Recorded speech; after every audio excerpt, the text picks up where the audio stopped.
morning, I'm talking with Dr. Merrianne Dyer about her history with grace and her hopes for grace today and in the future. Thank you for having me. I think that I'll focus in on my experiences with grace in terms of the service and the community of belonging of young children. Of the years I was at Grace, both as a child and as an adult, that importance of inclusion of young children evolved and improved over time. The days of Children's Chapel gave me a sense of how worship can be active and engaging no matter the age and across ages. Children's Chapel with Merrianne Stribling and Roxy Goebel for years. Mary Emma, when I was a 12-year-old, played the piano for Children's Chapel. The friendships and that evolved from the people that helped with Children's Chapel and the importance of the service improved and really had a sense of belonging, memories that we all still cherish. Perhaps the most visible and outward sign of belonging for children and families is the Children of Grace program.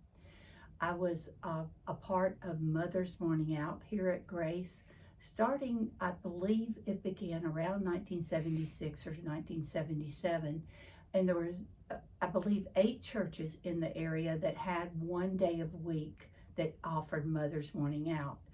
And the community of people used those services to have their children there for 4 hours in the morning at the different churches, and also all the parents took a turn working.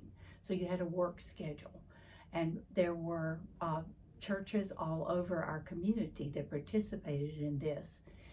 During that time, people connected to Grace who may never have come into our church, and they connected to the people as well as us connecting with other churches and other places.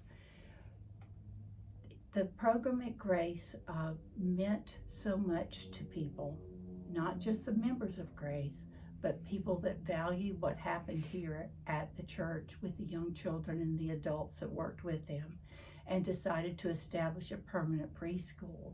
It was around 1982 to 84 when those ideas began to evolve. Subsequently, the Children of Grace formed as a preschool.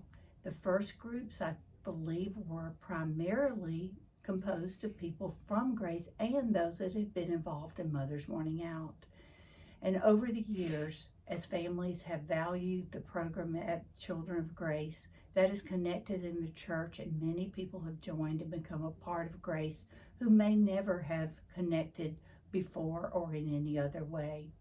So as we look at the sense of belonging, what evolves from families valuing where their children are and the belonging has really helped Grace spread that community beyond what our walls would have been.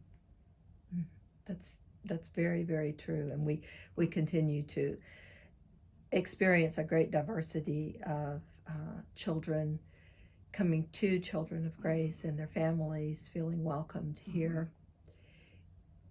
In the light of your rich experience personally, and that you have clergy in your family and you know something about the way this works behind the scenes, what is your hope for Grace today and in the future? Well, my hope for today and the future is that we continue the journey as individuals and as a group, and seeking to become closer to Christ and our Christ-like living, that we become